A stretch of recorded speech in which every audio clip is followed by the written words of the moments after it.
446. Ganito na kahaba ang panahong lumipas simula nang maitatag ang probinsya ng Pangasinan. Sa nagdaang mga taon, saksi ang probinsya sa mga gera, pagbangon nito mula sa pandemya at sa patuloy na pag-unlad.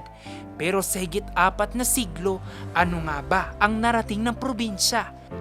Ang narating masusukat daw sa galing ng bawat Pangasinense sa agrikultura, turismo, sining, sipag at determinasyon. Dito na po ako nabuhay po sir eh. Dito po ako kumikita, dito po ako yung karanasan ko bilang mag-aasin.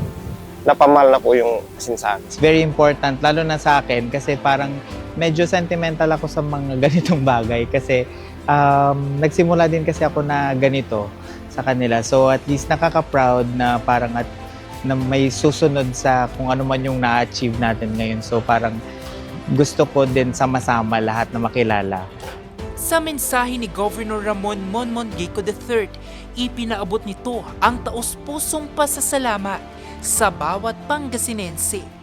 Ang sipag, tiyaga, tibay ng loob at malasakit sa kapwa ang siyang tunay na lakas at dangal ng probinsya. Samantala, nakatakda namang ibahagi ni Governor Gico III ang mga programang naabot ng kanyang administrasyon sa pag-unlad ng probinsya sa nakatakdang State of the Provincial Address sa ika-8 ng Abril. Jose Robert Inventor, RNG News.